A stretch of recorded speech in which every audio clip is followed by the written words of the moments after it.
ভারতের যুক্তরাষ্ট্রীয় কাঠামো অনুযায়ী হাইকোর্ট কিন্তু সুপ্রিম কোর্টের নিচে নয়। কোনো পক্ষের অভিযোগ ছাড়াই আরজিকর মামলা কি করে সুপ্রিম কোর্টে চলে গেল তা আমিও জানি না। ঘণ্টাখানেক সঙ্গে সমান অনুষ্ঠানে এসে জানালেন অবসরপ্রাপ্ত বিচারপতি বিশ্বজিৎ বসু। শুধু এ রাজ্যের নয়, এ দেশের মানুষকে প্রচণ্ড নাড়া দিয়েছিল ভয়াবহ যে ঘটনার অভিঘাত, সেটা হলো আরজিকর। ন্যায় বিচারের দাবিতে ভারতীয় বিচার ব্যবস্থার দিকে তাকিয়েছিল গোটা দেশ। কিন্তু আপনাকে সামনে পেয়ে আজ পরিষ্কার প্রশ্ন রাখতে চাই, দিনের শেষে ন্যায় বিচার কি পেলাম আমরা? হাইকোর্টের বিচার নিয়ে তো কোনো অভিযোগ ছিল না, তাও আমরা কি দেখলাম? একটা রবিবারের দুপুরে সুমোটো দেশের সর্বোচ্চ আদালত সুপ্রিম কোর্ট মামলাটি গ্রহণ করলো। কিন্তু আবার বলছি, দিনের শেষে ব্যবস্থাটার কি সংস্কার করা গেল? কতটুকু ন্যায় বিচার পাওয়া গেল? আপনি বলুন, এই প্রশ্নটা তোলা জাস্টিস বসু কি অপরাধ? দেখুন, এটা আমার একটা নিজস্ব অ্যাসেসমেন্ট। ভারতীয় বিচার ব্যবস্থার স্বাস্থ্য এই মুহূর্তে খুব ভালো যাচ্ছে না। আচ্ছা, আপনি যে পার্টিকুলার একটা মামলার রেফারেন্স দিচ্ছেন, সেটা নিয়ে দেখুন, বিচারকরাও তো নিজেদের মধ্যে অনেক রকম কথাবার্তা বলেন। দেখুন, সেটা নিয়ে কিন্তু এই ব্যবস্থা এই যে আমাদের যে ফেডারেল স্ট্রাকচার, তাতে হাইকোর্ট কিন্তু সুপ্রিম কোর্টের ইনফিরিয়ার কোর্ট নয়।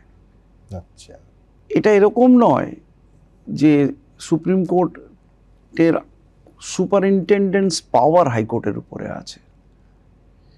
দেখুন, কি প্রেক্ষিতে একটা মামলা চলছে, কোনো পক্ষের কোনো অভিযোগ ছাড়া সেটা দিল্লি সুপ্রিম কোর্টে দিল্লিতে চলে গেল। অ্যাটলিস্ট এটা আমি আমার ক্ষুদ্র বুদ্ধি দিয়ে ব্যাখ্যা করতে পারবো না। কিন্তু এই ব্যবস্থাটা যদি চলতে থাকে, সেটা আমি আবার বলছি, এটা কিন্তু বিচার ব্যবস্থার স্বাস্থ্যের পক্ষে ভালো নয়। দুয়ারে ভোট, আর তার আগে মহিলা থেকে যুবক, সরকারি কর্মচারী থেকে জমিহীন ক্ষেতমজুর, বাজেটে সবাইকে কিছু না কিছু দিলেন মমতা বন্দ্যোপাধ্যায়। শুভেন্দু অধিকারী বলছেন ভোট ব্যাংক ধরে রাখার বাজেট। তৃণমূল বলছে জনমুখী বাজেট দেখে হতাশায় ভুগছেন বিরোধী দলনেতা। কিন্তু মানুষ কি বলছেন তা বোঝা যাবে ভোটের ফলাফলে। মমতা ব্যানার্জি জিন্দাবাদ, অভিষেক ব্যানার্জি জিন্দাবাদ, আর লক্ষ্মী ভান্ডার জিন্দাবাদ। বলতে গেলে মানে ভিক্ষা দেওয়ার মতন, আমরা এটা আশা করিনি কখনোই। কেউ আনন্দে স্লোগান দিচ্ছেন, কেউ হতাশায় ডুবেছেন, কেউ জিন্দাবাদ ধ্বনি দিয়ে থামছেন না। কারো কাছে দিনরাত খাটার পর যে ভাতা পান তাতে সংসার চলে না। বাজেট মানেই রাজনীতি, সবার কাছেই ভোটের অস্ত্র। কিন্তু দিনের শেষে প্রশ্ন হলো, খেটে খাওয়া আম আদমি কি পেলেন? কতটা লাভ হলো? উপকার হলো সামান্য, এতে তো আর সেরকম উপকার হলো না কিছুই। সেখানে যদি আমরা একটা কাজ পেতাম, সেটা আমাদের অনেক উপকার হতো। এটা বলবো যে আমার 1000 টাকা তো আমার মেডিসিন আসছিল, তো আমাকে বাড়ির থেকে দিতে হচ্ছিল আরো কিছু পয়সা, তা আর একটু দিলেই আমার হয়ে যাবে। আমার মেডিসিনের খরচাটা বেরিয়ে যাচ্ছে। এটা বলে বোঝানো যাবে না যে আমি কতটা উপকৃত। যিনি দিলেন তিনি তা দেখিয়ে ভোট চাইবেন, যিনি সরকারে আসতে চান তিনি প্রতিশ্রুতির ঘোড়া ছোটাবেন। এটাই রাজনীতি। ভারতীয় জনতা পার্টির সরকার আসবে, মে মাসের প্রথম সপ্তাহে পূর্ণাঙ্গ বাজেট হবে। সেই বাজেটের দিশা হবে মহিলাদের অর্থনৈতিক সশক্তিকরণ এবং শিক্ষিত বেকারের কর্মসংস্থান। শুনুন, जो करते हैं ना बोलते नहीं है, आज जो बोलते हैं वो करते नहीं है। बोलते झूठ, करते लूट। हम जो बोलते हैं हम सब बोलते हैं, इसी के लिए हम बोल दिया फरवरी से ही उसको मिलेंगे। ভোট কি তাহলে ভেট দিলে কিংবা আরো বেশি করে ভেট দেওয়ার প্রতিশ্রুতি দিলেই পাওয়া যায়? এটাই কি কেন্দ্র হোক বা রাজ্য, দিদি হোক বা দাদা, সবার কৌশল হয়ে দাঁড়িয়েছে? এভাবেই চলতে থাকবে? প্রকৃত উন্নয়ন নিয়ে কেউ কখনো কথা বলবে না? সমীরণ পাল, পূর্ণেন্দু সিংহ, শুভেন্দু ভট্টাচার্য, এবিপি আনন্দ। বিধানসভা ভোটের মুখে ফের ভাতা বৃদ্ধিতেই নজর দিল রাজ্য সরকার। বাড়ল লক্ষ্মীর ভান্ডারের টাকা। অন্তর্বর্তী বাজেটে ঢালাও বরাদ্দের সংস্থান হবে কোথা থেকে, তাই নিয়ে প্রশ্ন তুলেছে বিরোধীদের একাংশ। আমার মনে হয় আমাদের ছিল 94টা প্রকল্প, আজকে আরো 5-6টা ডিক্লেয়ার হয়ে গেল। সুতরাং আমার মনে হয় সেঞ্চুরি হয়ে গেল। ये सब जो स्कीम चालू है, ये इतना हालत खराब कर दिया, इकोनॉमिकल हालत। লক্ষ্মীর ভান্ডারের ভাতা বৃদ্ধি, সিভিক ভলান্টিয়ার, পার্শ্ব শিক্ষক, গ্রিন পুলিশ, ভিলেজ পুলিশ, আশাকর্মী, অঙ্গনওয়াড়ি কর্মীদের ভাতা বৃদ্ধি, আরও একগুচ্ছ প্রকল্প ঘোষণা, জমিহীন ক্ষেতমজুর, অবসরপ্রাপ্ত সরকারি কর্মীদের স্বাস্থ্যের দিকে নজর, বেকারদের কথা ভাবা। অন্তর্বর্তী বাজেটে কত দিকেই না নজর দিল তৃণমূল সরকার। অন্তর্বর্তী বাজেটে ছত্রে ছত্রে জনমোহিনী ছাপ। কিন্তু বিরোধীদের প্রশ্ন হলো, এত টাকা আসবে কোথা থেকে? আগে থেকেই দেনায় জর্জরিত সরকার এত টাকা আনবে কোথা থেকে? বাজেটে তার দিশা কোথায়? পুরোটাই কি নির্বাচনী গিমিক নয়?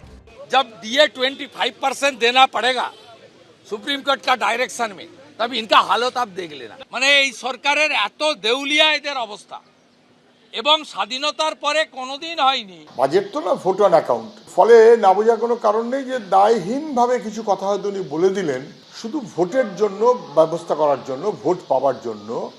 টাকাটা আসবে কোথা থেকে? একমাত্র তো উপায় ওই মদ আর বিদ্যুতের নানান রকম ভাবে মাসুল বাড়িয়ে দাও, এছাড়া বাকি তো লোন। যদিও বিরোধীদের সমালোচনাকে গুরুত্ব দিতে নারাজ সরকার। মনে রাখবেন, একজন কেউ যদি সুদে মানে ইন্টারেস্ট যদি কেউ মানে ধার করে, তার শোধ হতে হতে হতে হতে যুগের পর যুগ পেরিয়ে যায়।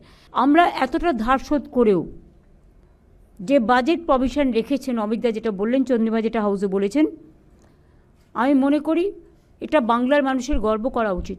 বাজেট অ্যালোকেশন এটা একটা রেকর্ডে পৌঁছে গেছে, 4 লক্ষ কোটির বেশি is the size of the budget. 4 lakh crore ছিল কত? 84,803 2010-11। Today we have reached this 5 times jump. বিশেষজ্ঞরা বলছেন, ভোট এলেই যে কোনো সরকার কল্পতরু হয়। সে যে কোনো দলের রাজ্য সরকার হোক কিংবা কেন্দ্রীয় সরকার, তখন হাত খুলে দেয় তারা। প্রতিশ্রুতি আশ্বাসে ভোটারকে বইয়ে দেয়। লক্ষ্য একটাই, ভোট। ভোট নীতির কাছে অর্থনীতি বারবার হেরে যায়। আর কোনো একটি দল নয়, সব দলই এটা করে। এই যে বিভিন্ন বিষয়গুলির মধ্যে সত্যিকারের আয়টা কিন্তু যেটা কর থেকে ওঠে, তার বাইরে কিন্তু সেভাবে সরকার কোনো নতুন কোনো কায়দা নেই টাকা তোলার। এবং যদি না কোনো বড় শিল্প আসে, বাজারটা চাঙ্গা হয়, সুতরাং রাজ্যের আয় কিন্তু আগে যে পথগুলো থেকে ছিল সেই একই পথে থাকছে। আর ব্যয় কিন্তু বিভিন্নভাবে বাড়তে থাকছে। শুধুমাত্র ভাতা বাদের মাধ্যমে কিন্তু রাজ্যের বা বড়ভাবে বলতে গেলে রাষ্ট্রের সামগ্রিক উন্নয়ন এটা কিন্তু কখনোই নিশ্চিত নয়। তো রাজ্য সরকারের একটু আর্থিক টানাপোড়েনের মধ্যে পড়ার সম্ভাবনা রয়েছে, কারণ একইভাবে রাজ্য সরকার তো কখনো কখনো বলতে বাধ্য হচ্ছে যে আর্থিক টানাপোড়েনে ডিএ বা ইত্যাদি দেওয়া যাচ্ছে না। সুতরাং এখানে একটা আয় ব্যয় সমতার প্রয়োজন, এবং খানিকটা টার্গেটিং করলে বোধহয় কোনো অন্যায় নেই। কারণ এটার মধ্যে তো রাজ্য সরকারের কোনো অন্যায় প্রয়াস নয়। প্রয়াসটা ভালো, কিন্তু সেটা টার্গেটিং করলে কিছু লোক পাবেন, কিন্তু সবাই পাবেন না, এরকম একটা ধারণা হওয়া উচিত। বাংলা একটা কথা আছে, টাকা লাগে দেবে গৌরী সেন। প্রধানমন্ত্রী কিংবা মুখ্যমন্ত্রীদের সেই গৌরী সেন কিন্তু করদাতা। তাদের টাকা খরচ করে তাদেরই ভোট আদায় করার কৌশল যুগ যুগ চলে আসছে। আসাবুল হোসেন, উজ্জ্বল মুখোপাধ্যায় ও ঐশী মুখোপাধ্যায়ের রিপোর্ট, এবিপি আনন্দ। এবিপি আনন্দ, এগিয়ে থাকে, এগিয়ে রাখে।